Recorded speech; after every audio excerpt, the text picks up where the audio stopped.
ফিতনা চতুর্দিক থেকে ধেয়ে আসবে। এই ফিতনাকে মোকাবেলা করার জন্য আল্লাহ তাআলা নবী সাল্লাল্লাহু আলাইহি সাল্লাম বিদায় হজ্জের মধ্যে ভাষণের মধ্যে সেই ফিতনার মধ্যে একটা ফিতনার কথা বলেছিলেন। সে ফিতনাটা হলো দাজ্জালের ফিতনা। কিসের ফিতনা? দাজ্জালের ফিতনা সম্পর্কে হাদিস শরীফের মধ্যে আছে কিতাবুল মাগাজির, বুখারী শরীফের হাদিসের মধ্যে রয়েছে হযরত রাসূল সাল্লাল্লাহু আলাইহি সাল্লামের সম্পর্কে হযরতে ইবনে ওমর রাদিয়াল্লাহু তাআলা আনহুমা ক্বালা কুননা নাতাহাদ্দাসু বিহাজ্জাতিল ওয়াদাই, বলে হাজ্জাতুল বেদা সম্পর্কে আমরা যখন আলোচনা করতাম এবং হাজ্জাতুল বেদা কি জিনিস এটা আমরা বুঝতাম না সাহাবীরা, তাই আমরা হাজ্জাতুল বেদা সম্পর্কে আলোচনা করতাম। নবিয়্যু বাইনা আজহুরিনা ওয়ালা নাদরি মা হাজ্জাতুল ওয়াদাই। আর হাজ্জাতুল ওয়াদা সম্পর্কে নবী সাল্লাল্লাহু আলাইহি ওয়াসাল্লাম যা বলেছিলেন আমরা তা নিয়ে আলোচনা করতাম। এমন মুহূর্তে নবী সাল্লাল্লাহু আলাইহি ওয়াসাল্লাম তিনি মিম্বারে আরোহণ করলেন। হামিদাল্লাহ ওয়া আসনা আলাইহি, তিনি আল্লাহ তাআলার প্রশংসা এবং গুণকীর্তন করলেন। সুম্মা যাকারাল মাসিহাত দাজ্জাল, তারপরে তিনি দাজ্জাল সম্পর্কে সুবিশাল একটা বড় আলোচনা করলেন। ফাতনা বা ফি যিকরিহি, মানে লম্বা একটা আলোচনা করলেন দাজ্জাল সম্পর্কে। নবী সাল্লাল্লাহু আলাইহি ওয়াসাল্লাম বলেন ক্বালা মা বাআসাল্লাহু মিন নাবিয়্যিন ইল্লা আনযারা উম্মাতাহু, বলে এমন কোন নবী আল্লাহ তাআলা পৃথিবীর বুকে পাঠান নাই যে নবীদের উম্মত দাজ্জালের ফিতনা সম্পর্কে আলোচনা করেন নাই। সব নবীরাই দাজ্জাল সম্পর্কে কিছু না কিছু তার উম্মতদেরকে বলে গেছেন। ভাইরা আমার, হাদিস শরীফের মধ্যে আছেন আনজারাহু নূহুন ওয়ান নাবিয়্যুনা মিন বাদিহি, বলে নূহ আলাইহিস সালাম তার উম্মতদেরকে দাজ্জাল সম্পর্কে বলেছে এবং তার পরবর্তী যত নবী আসছে নাবিয়্যুনা মিন বাদিহি, তারপরে যত নবী আসছে সমস্ত নবীরাই দাজ্জাল সম্পর্কে তার উম্মতকে অবহিত করেছেন। ওয়া ইন্নাহু ইয়াখরুজু ফীকুম, নবী বলেছেন আর সেই দাজ্জাল তোমাদের মাঝে উদ্ভাবিত হবে। ফামা খাফিয়া আলাইকুম মিন শানিহি ফালাইসা ইয়াখফা আলাইকুম, বলে তারা তোমাদের থেকে আত্মগোপন করতে পারবে না, তোমরাও তার থেকে আত্মগোপন করে রাখতে পারবে না। ইন্না রাব্বাকুম লাইসা বিআওয়ারা, নিশ্চয়ই তোমাদের রব কিন্তু আওয়ারা নয়, নিশ্চয়ই তোমাদের মালিক তোমাদের সৃষ্টিকর্তা কিন্তু অন্ধ নয়।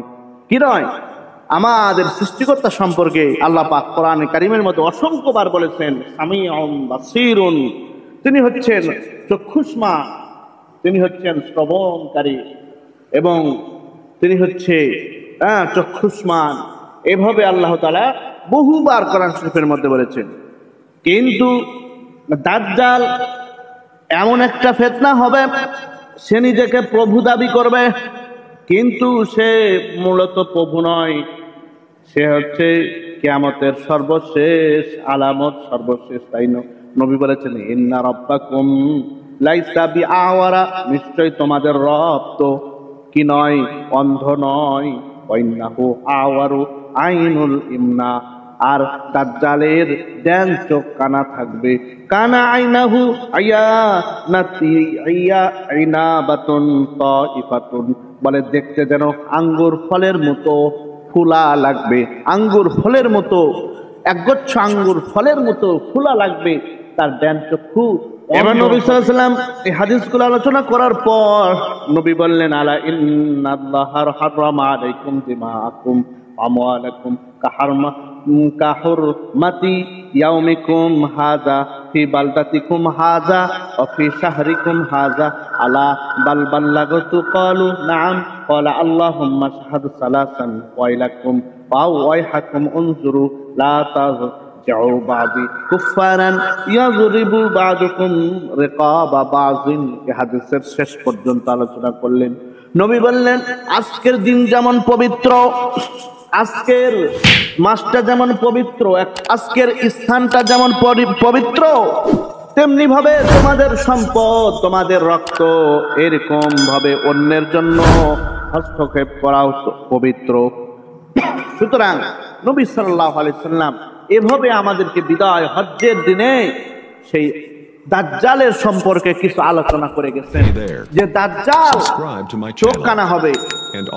আল্লামা নববী রাহমাতুল্লাহ আলাইহি অন্য এক বর্ণনায় বলেছেন যে দাজ্জালের বাম চক্ষু কানা থাকবে। সেখানে বাম চক্ষুর কথা উল্লেখ করা হয়েছে সে হাদিসের মধ্যে আওয়ারাল আইনিল ইসরা বলে তার বাম চোখ কানা থাকবে। আল্লামা নববী রাহমাতুল্লাহ আলাইহি এসব বর্ণনার মাঝে তাতবিক বা সমন্বয় সাধন দিয়েছেন, অর্থাৎ কানা দাজ্জালের উভয় চোখই কানা এবং দোষযুক্ত হবে এবং একেবারে এক চোখ থাকবে লেপটানো আর আরেকটা চোখ থাকবে আলোকবিহীন হবে আর দ্বিতীয় কানা হবে। আর এই আওয়ারা অর্থ হচ্ছে দোষত্রুটি যুক্ত টেরা, দোষত্রুটি যুক্ত টেরা। তাহলে সেই দাজ্জাল সে হাত দিয়ে এক হাতে থাকবে জান্নাত, এক হাতে থাকবে জাহান্নাম। সে তার অনুগত যারা হবে, তাকে যারা বিশ্বাস করে ফেলবে, সে সময় তাদেরকে দেখা দিবে মুহূর্তের মধ্যে, তাদেরকে জান্নাত জাহান্নাম দেখায়া তাদেরকে ভেলকি লাগায়া, এক কথায় জাদুকরের মতো ভেলকি লাগায়া দিবে। কিন্তু যাদের ভিতরে ঈমান আছে, যারা পরিপূর্ণ ঈমানদার, যারা আল্লাহর রব, যার ভিতরে ঈমান আছে, তারা ঈমানের কালেমার কারণে, নূরের কারণে তারা দাজ্জালের কপালের উপরে লেখা থাকবে কাফার, মানে কাফের। কাফের, কাফার, এই কাফের শব্দটি তারা দাজ্জালের কপালের উপর লেখা দেখতে পাবে। সম্মানিত ভাইরা, দাজ্জাল আবির্ভাব হওয়ার সময় রব্বুল আলামিন ঈসা আলাইহিস সালামকে পৃথিবীর বুকে পাঠিয়ে দিবেন। ঈসা আলাইহিস সালাম আসবেন এবং ঈসা আলাইহিস সালাম এসে প্রথমে যত সুকুন আছে, খবিস আছে, শোরগুলো রয়েছে, তারা ঈসা আলাইহিস সালামের নিঃশ্বাস লেগে, কাফেররা ঈসা আলাইহিস সালামের নিঃশ্বাস লেগে 1000 মাইল দূর থেকে তাদের নিঃশ্বাস লেগে কাফের বেঈমানেরা শেষ হয়ে যাবে। আর দাজ্জালের সাথে ঈসা আলাইহিস সালাম যুদ্ধ করবেন এবং দাজ্জালকে কতল করবেন, শেষ করবেন।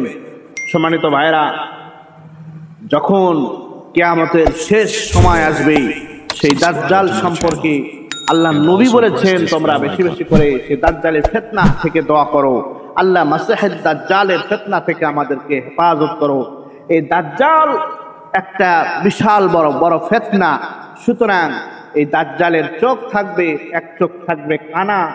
আমাদের রব কানা নয়, আমাদের রব এমন রব যে রব স্থলবর্তী ভাবে তুমি যেখানেই থাকো না কেন, তুমি যদি অন্ধকার গহীনের ভিতরে যদি থাকো, পাতালপুরেও যদি তুমি থাকো, পাতালপুরে ছোট্ট একটা পিপিলিকা রবকে ডাকে, আল্লাহ আল্লাহ বলে যদি ডাকে, সেই রব, সেই মালিক, সেই ছোট্ট একটা কীট পতঙ্গর আওয়াজও রব্বুল আলামিন শুনতে পান, দেখতে পান। আল্লাহ তাআলা আমাদের সবাইকে একনিষ্ঠভাবে সেই রবের গোলামি করার তৌফিক দান করুক, আর দাজ্জালের ফিতনা থেকে আমাদেরকে হেফাজত করুক। আমিন। আসসালামু আলাইকুম।